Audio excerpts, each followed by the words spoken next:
The early 2000s had its fair share of third-person action games, from Devil May Cry to Resident Evil 4, and the ones that lasted had their own distinctive flair. But there's one series that had the makings to be great, but now in 2021 has all but been forgotten, despite having an anime adaptation and even a new title for the PS4 that's still in production. This is the action horror series Gungrave.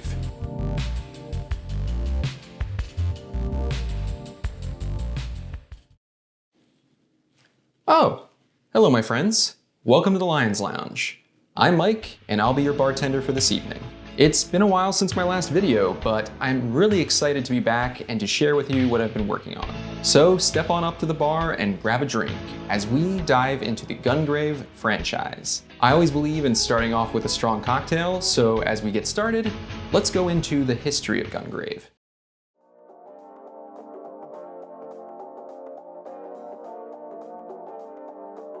Gungrave was first a PS2 game released in 2002, created by Yasuhiro Nightow, better known as the creator of Trigun, and you can see it in the character designs and especially the main character, Beyond the Grave.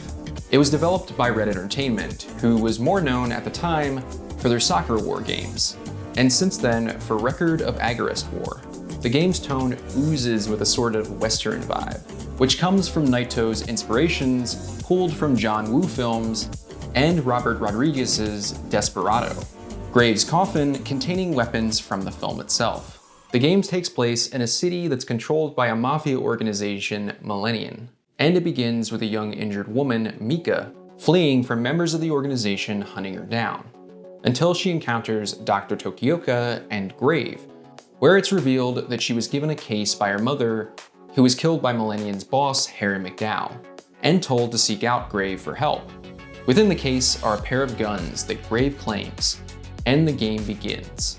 The format of Gungrave is presented in missions, wherein you, as Grave, must clear said mission and typically a boss at the end, returning to the trailer with Mika and Dr. Tokioka in between, wherein you can speak with them and learn more about the world.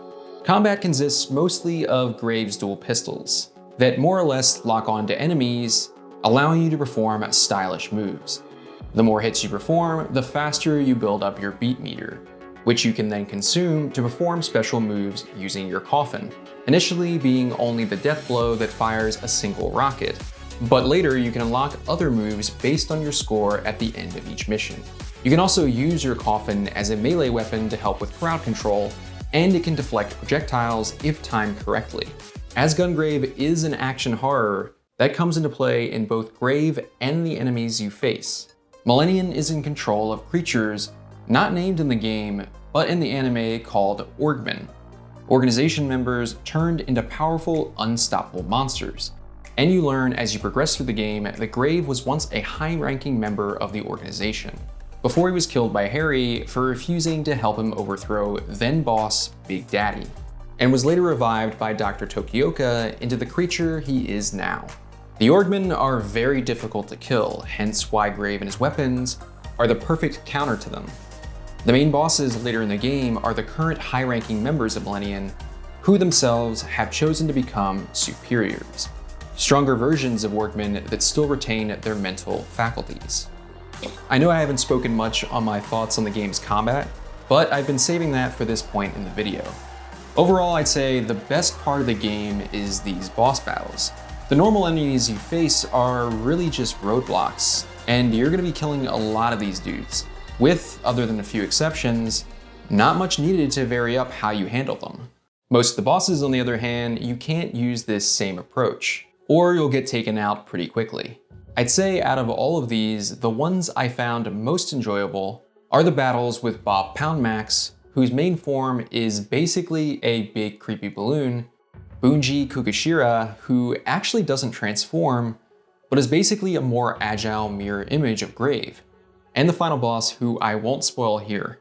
I also loved how at the end of each fight, Grave uses a stylish finishing move to take out the bosses. This was extremely fun to watch, combined with the beautiful cutscenes with all that Nightow flourish. The game can be beaten pretty quickly in about 4 hours, So I'd say the main draw in terms of replayability is improving your scores across each level on higher difficulties. But other than that, it's definitely a formula that's been improved upon since Gungrave was first released.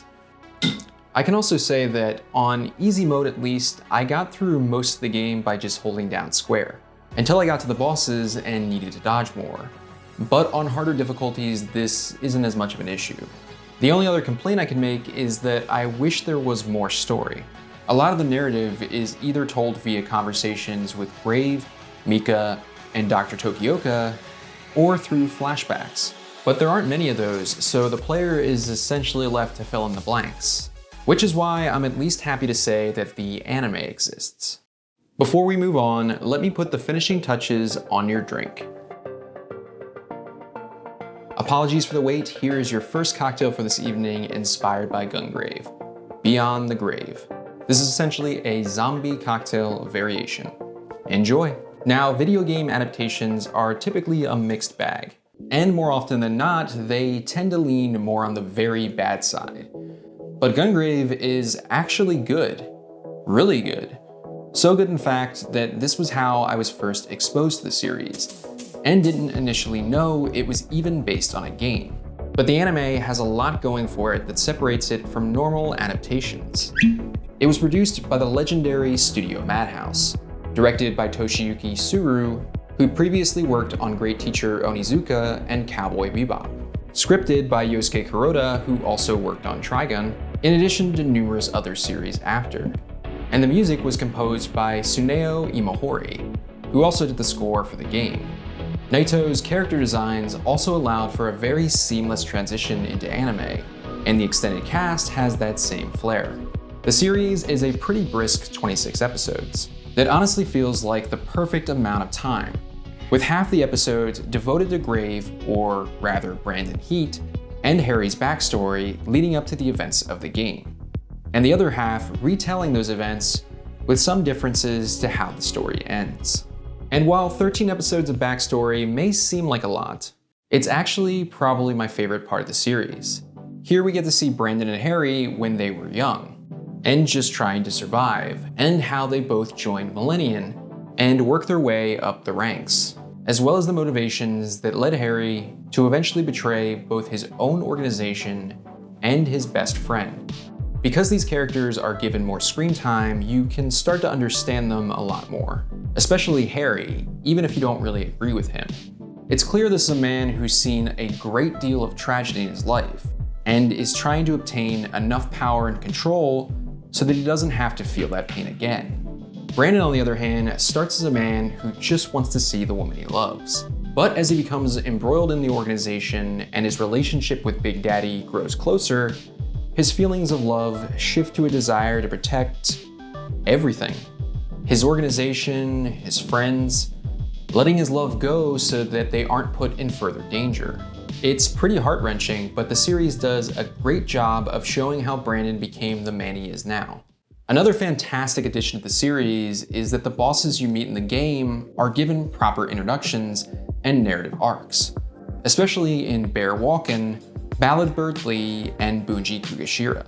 In the case of Bunji, the game does hint that Brandon was once his mentor, but the anime shows that Bunji was initially an enemy of Millennium until a run-in with Harry and Brandon convinced him to switch sides, where he became enamored with Brandon's skill and fortitude. Ballad Bird Lee at one point attempts to betray Harry, but upon learning of the man's ambitions, decides to help carry him to the top of the organization by working in the shadows as a spy. And lastly, there's Bear Walken. We see very early on in the series that Bear is already a high-ranking member of the family, and their most accomplished assassin, who early on rescues Harry and Brandon from being killed.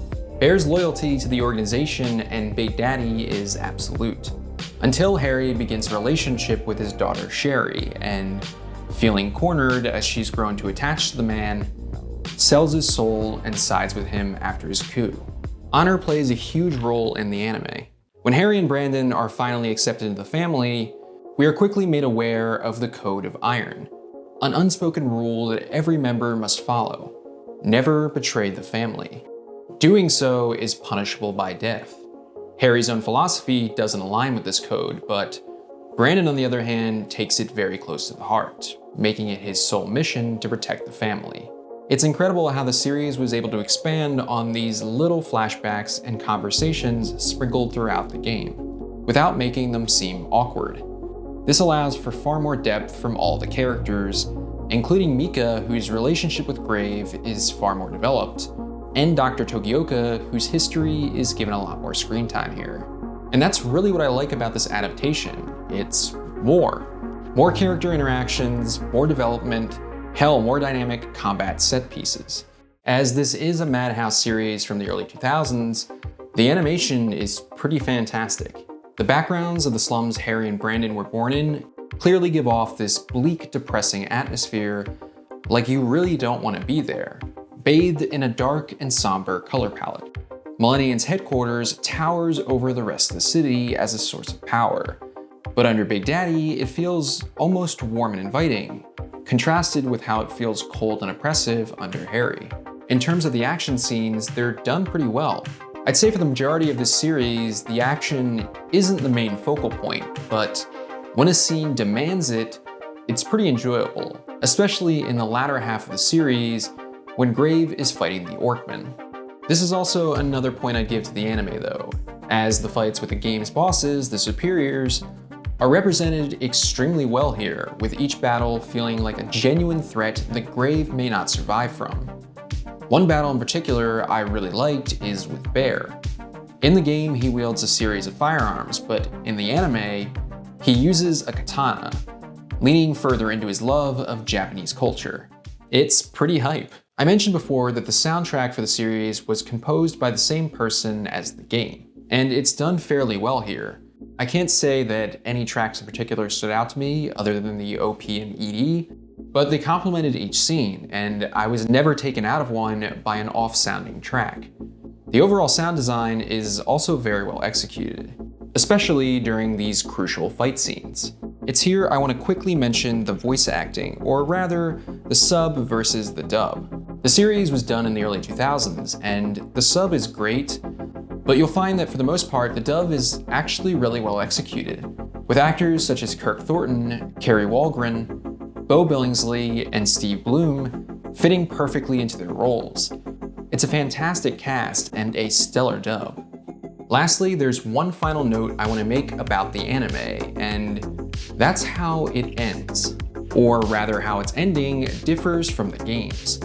So if you want to experience it for yourself, skip to the timecode below, where I'll be diving into the next segment. In both the anime and the game, Grave confronts Harry, but the circumstances leading to this point and what comes after diverge pretty drastically. In the game, you're just working through the bosses till you get to Harry, and after you defeat the final boss, Harry gives up and lets you shoot him. The end. But in the anime, after Grave wipes out all the superiors, the rest of the higher-ups in the organization lose faith in Harry and demand his resignation. And when he refuses, they force the issue and attempt to have him eliminated.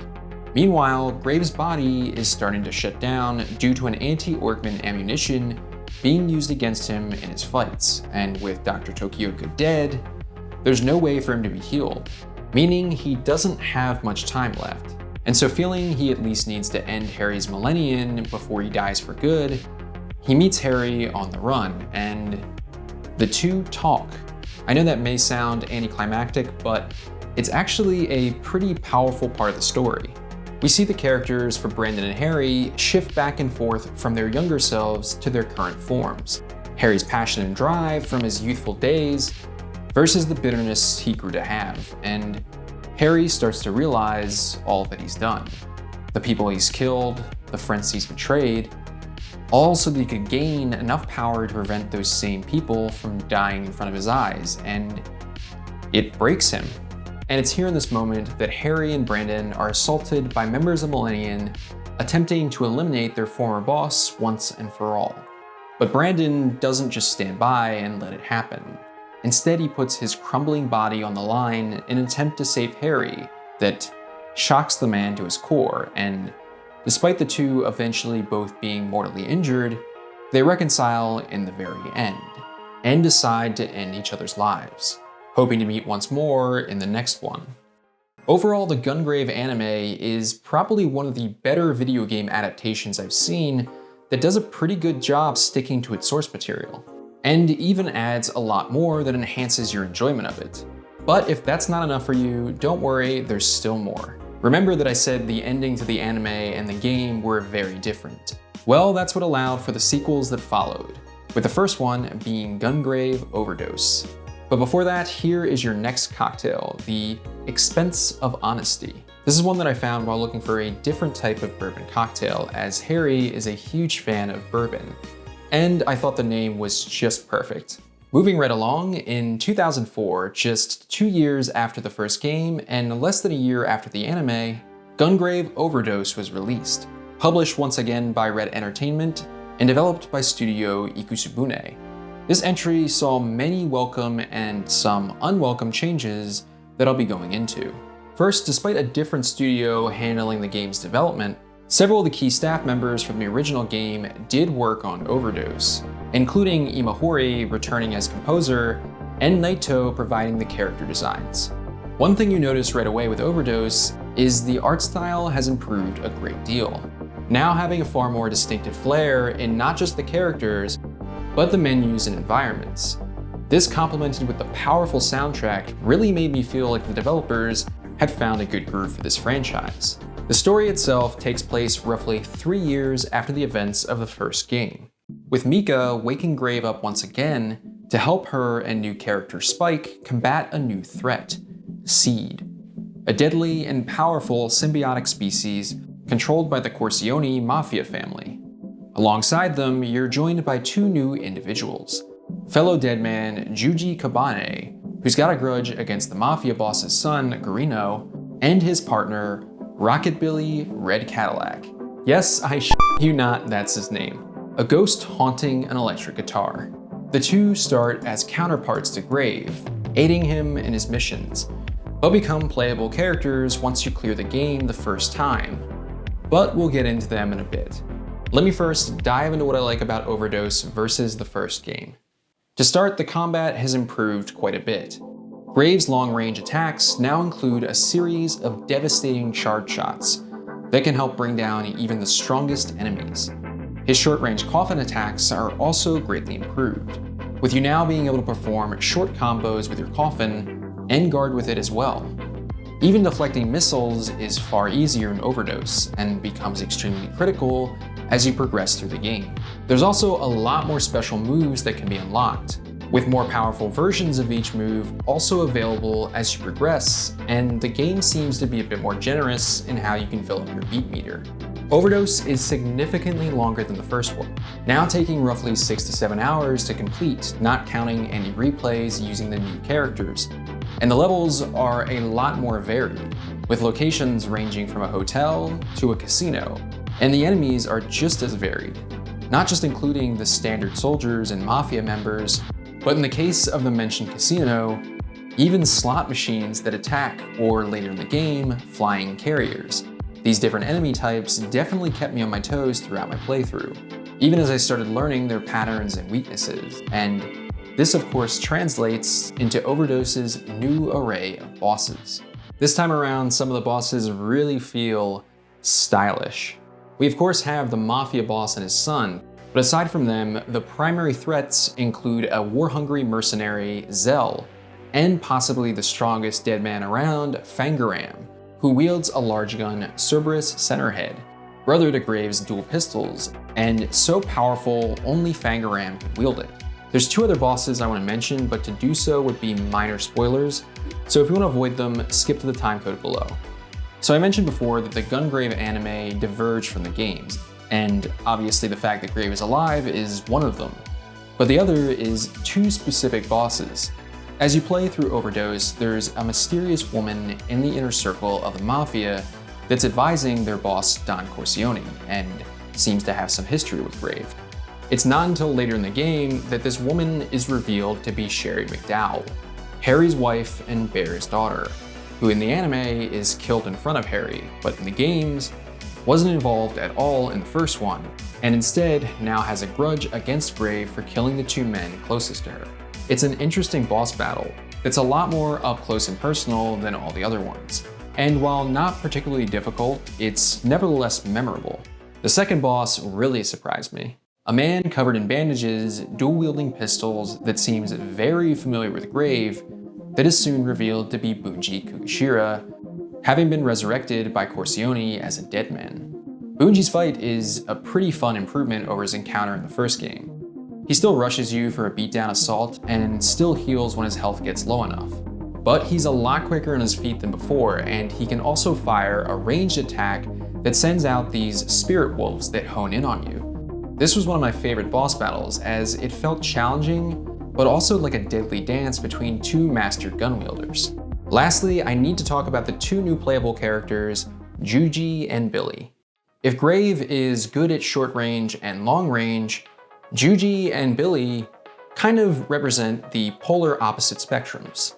Juji's fighting style focuses exclusively on short-range combat. He's the fastest character in the game, getting up close and personal to all the enemies, and does a huge amount of melee damage. Conversely, when it comes to long-range attacks though, he's the worst of the bunch. If you're trying to do crowd control and hit some enemies from far away, that's where Juji presents some challenge. With Billy, you probably guessed that he is the exact opposite. He's horrible when it comes to short-range attacks. They're extremely slow, the slowest of all the characters. So if you're expecting his guitar to do great crowd control from close up, don't. However, where Billy excels is his long-range combat. He uses his guitar to fire lightning blasts out at enemies, and it's amazing at keeping them away from you. To be completely honest, Billy is basically Gungrave Overdose on easy mode. His attacks have the greatest range, and it basically allows for no enemy to get close to you. Overall, Juji and Billy are fun alternatives to Grave that you get the itch to try as soon as you first beat the game, and they were a welcome addition. So this is everything I enjoyed about Overdose, but I really need to talk about the things I didn't like, some of which can definitely affect how you feel about the game. The first is the most minor, that being the sound design, and I don't mean the OST, but how the weapons and enemies sound. They're honestly pretty weak, and even powerful weapons don't sound as strong as they should. The enemy voices seem like they're being spoken through a filter, and while it's not a deal breaker, it can be a little jarring. Another thing this game carries over from the first one is how it just throws waves of enemies at you.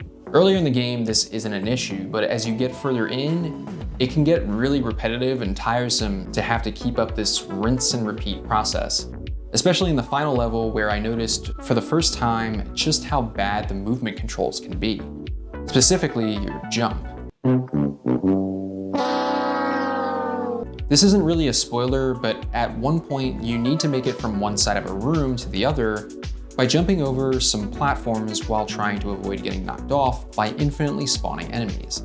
While this may seem simple, because of how finicky the jumping controls are and how many enemies are on the platforms trying to knock you off, I'm not exaggerating when I say this took me about 20 minutes, and by the end of it, I was so frustrated I needed to take a small break to relax. There are other levels as well where the sheer amount of enemies gets overwhelming, and I had to wonder during these segments if these were even play tested. The final problem I had with Overdose is something I noticed pretty early on that really got worse with some of the bosses and mini-bosses as you got further in. This being the new lock-on mechanic. When you think of modern games, a lock-on is pretty self-explanatory, as it allows the camera and your character to remain fixed on a particular enemy. But with Overdose's lock-on, it doesn't quite work that way. Yes, you can target an enemy, but very often as you move around a set area, the game will just decide to unlock the camera. And then you have to reposition yourself to lock on again, which is a huge problem in fast-paced battles where the enemy doesn't afford you much time to readjust. This was especially an issue for me in a mini-boss battle with tanks that kept knocking me against a wall every time I tried to lock onto one, and in the Fangaram boss fight, which is already difficult enough given how he creates spikes that trap you in place for him to shoot at you.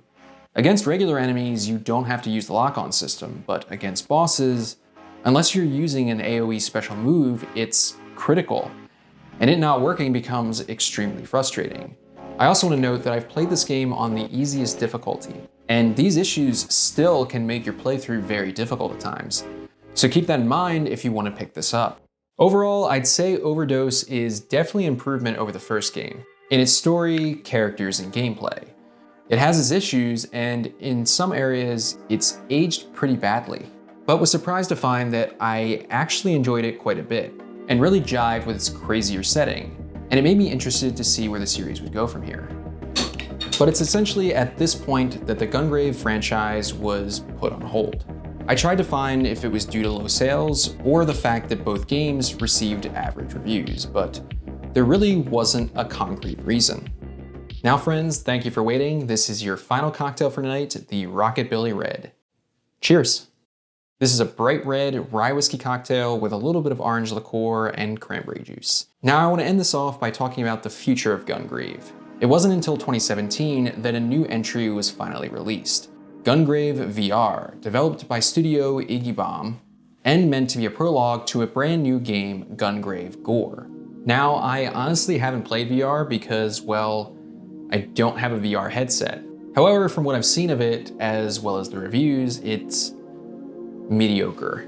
It feels like an arcade shooter you play at a Dave & Buster's, and not in a good way, which is a shame as the concept seems interesting, but it just wasn't executed well. Gungrave G.O.R.E, on the other hand, is, like previous entries, a third-person shooter, but has remained in development hell since its announcement in 2017. We have, however, finally seen a new gameplay trailer that actually came out as I was working on this video. In it, we see some massive visual improvements all around, and it looks like the combat system is a modern reimagining of the first two entries, which really gets me excited. I'm hoping though, when it does release, we'll see a few more surprises, like other playable characters. But for now, I'm intrigued to check it out in 2022. And that's the entirety of the Gungrave series. It's crazy to think that this all started nearly 20 years ago by the creator of Trigun working with a game developer to make this dark action series that spawned into its own anime and multiple sequels. And while I know the series isn't incredibly popular, I recommend you at least give the anime a try. It's probably still my favorite part of it, and I'm hoping that G.O.R.E will help reinvigorate people's interest when it drops sometime next year. And with that, we've reached the end of the video. If you want to see recipes for all the cocktails I've made throughout, I have a companion video linked in the description below that shows me making all of them. If you want to see what I make outside this channel, follow me on Twitter at MrSpacelion or Instagram at Mr.Spacelion. And of course, if you enjoyed this video, I'd really appreciate it if you give it a like. And if you want to see more, go ahead and subscribe. But my friends, thank you so much for stopping by the Lions Lounge. I've been your bartender, Mike, and I hope to serve you again next time.